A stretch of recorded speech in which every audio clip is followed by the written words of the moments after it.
Okay, so my name is Adam White. I'm from Intelligent Membranes and I'm working on this retrofit project in Cambridge on behalf of the Cambridge Building Society. So what we have, we've stripped the whole building back to the bare bones, which is a brickwork frame. And now we're going to look at how do we make it airtight?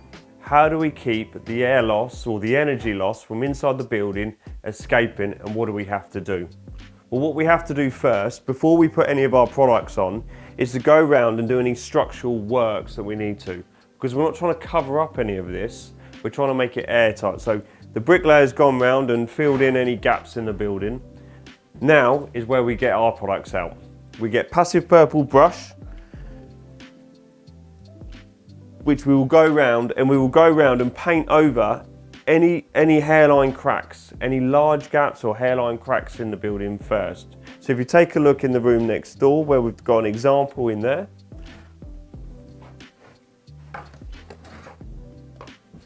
So we've gone round and we've done all these hairline cracks, we've done all the gaps.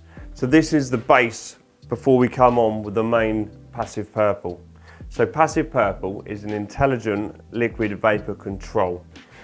When we talk about air tightness and buildings breathing, we don't mean breathing like we are now, in and out. We mean moisture management. We don't want any moisture from the inside of our building going into the brickwork, which will cause damp and mold, and vice versa. We don't want it coming into our building that can cause mold.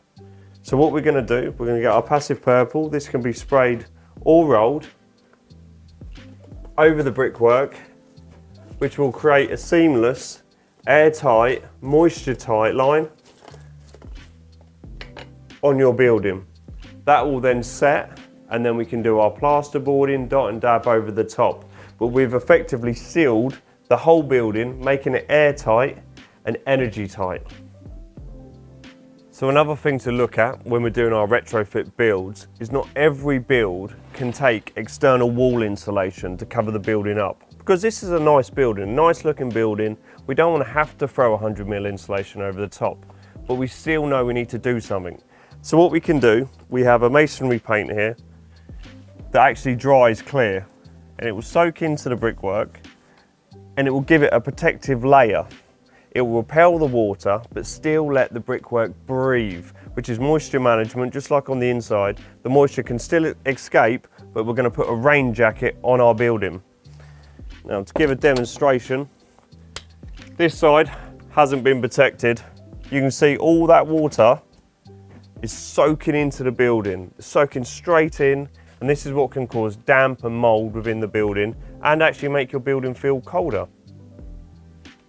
Now, this side has been protected by Passive House Brick Seal, and as you can see, the water just repels off. So we have a watertight jacket which is clear, made no difference to the brickwork itself, but is now making our building more energy efficient.